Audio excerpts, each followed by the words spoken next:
Hello friends, कहिए कैसे हैं आप। कहते हैं कि अगर हम हर समय भगवान को अपने आसपास महसूस करते हैं तो हो सकता है कि हम कभी भी बुरे कर्म करें ही ना।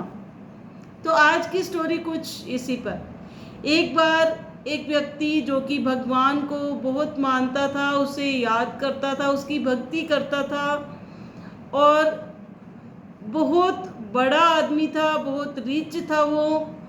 और हमेशा वो भगवान को एक ही बात कहता था कि मैं तेरी इतनी भक्ति करता हूँ, तू कभी भी मेरे सामने क्यों नहीं आता। तो एक दिन अचानक से उसके दरवाजे पर डोरबेल बजती है, तो वो जाता है, गेट खोलता है तो सामने एक शख्स खड़े होते हैं जो कि बहुत अट्रैक्टिव होते हैं। उसने पूछा कि कौन है आप। तो उसने बताया, सामने वाले जो उनके गेट पर आए हुए थे उन्होंने कहा कि मैं वही हूँ जिसे तू रोजाना याद करता है। तू रोजाना ताने मारता है, रोजाना यही बात कहता है मुझसे कि तुम मुझे दर्शन क्यों नहीं देते। मैं तुम्हारी इतनी भक्ति करता हूँ, तो मैं वही हूँ। आज तुम्हें दर्शन देने आया हूँ। आज सारा दिन मैं तुम्हारे साथ रहूँगा, लेकिन मैं किसी को भी दिखाई नहीं दूंगा, सिर्फ तुम्हें दिखाई दूंगा। तुम जहाँ जहाँ जाओगे मैं तुम्हारे साथ साथ जाऊंगा।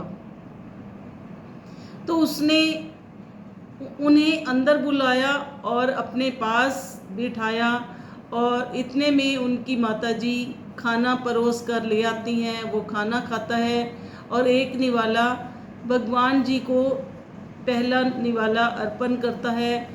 और उससे भी पहले वो खाने की प्लेट को देखकर, जैसे कि वो रोजाना करता है, अचानक से बोलता है कि इस खाने में इतना नमक क्यों है। फिर उसे अचानक से ध्यान आता है कि मेरे पास जो बैठे हैं अगर वाकई ही में ये भगवान है तो वो क्या सोचेंगे कि अपनी माताजी पर गुस्सा हो रहा है।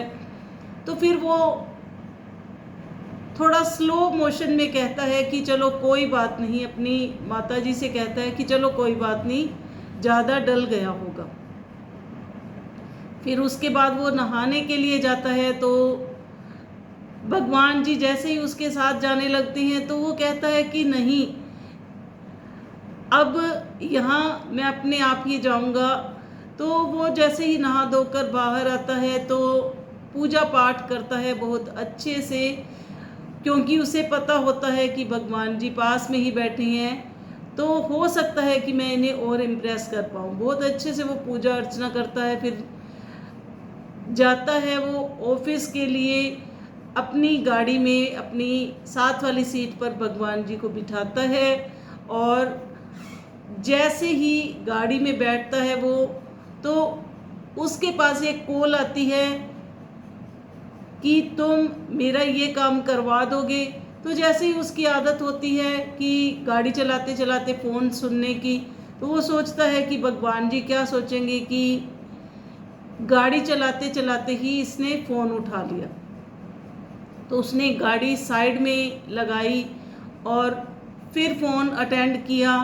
फ़ोन में जैसे ही उसकी आदत थी कि ज़ोर ज़ोर से चिल्लाने की, बोलने की, तो उन्होंने, सामने वाले ने कहा होगा कि तुम मेरा ये काम करवा दोगे। तो झट से उसने ये कह दिया कि करवा दूंगा, लेकिन ऊपर से कितना बनेगा, मेरा कमीशन कितना होगा। तो फिर उसके माइंड में अचानक से आता है कि भगवान जी पास में हैं, तो वो क्या सोचेंगे कि पहले अपने कमीशन की बात कर रहा है। तो फिर उसने कहा बड़े प्यार से कि तुम आ जाना ऑफिस में मेरे पास, मैं वहीं जा रहा हूँ, मैं तुम्हारा काम करवा दूंगा। फिर जैसे ही वो ऑफिस पहुंचता है, वहाँ भी उसकी जैसे रूटीन की आदत होती है, वो जाते ही सभी के ऊपर बरसना शुरू कर देता है गुस्से से। तो लेकिन आज उसने ऐसा नहीं किया। उसने सोचा कि भगवान जी क्या कहेंगे कि कितना बुरा व्यक्ति है ये। लेकिन सभी उसे देखकर हैरान थे उस दिन।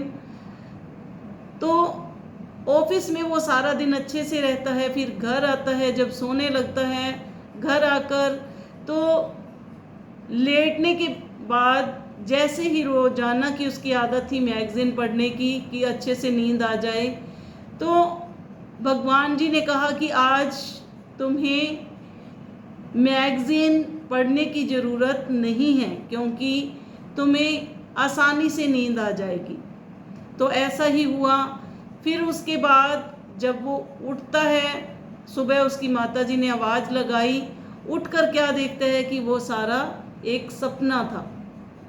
फिर उसके बाद उसने सोचा कि आज मेरी वाकई ही में नींद नहीं बल्कि आंखें खुल गई हैं। इस तरह से उस व्यक्ति को महसूस हुआ कि अगर मैं सारा दिन महसूस करूं कि भगवान जी मेरे पास हैं तो मैं कोई भी बुरा कर्म नहीं करूंगा। तो अब वो व्यक्ति सुधर चुका था। तो ये छोटी सी स्टोरी हमें बहुत बड़ी शिक्षा देती है कि हम भगवान को अपने आसपास हर समय ही महसूस करने लग जाएं तो हो सकता है कि हम कभी भी कोई भी बुरा कर्म ना करें। तो अगर आपको हमारी ये वीडियो अच्छी लगी हो तो इसे लाइक करें, कमेंट करें और शेयर करना ना भूलिए।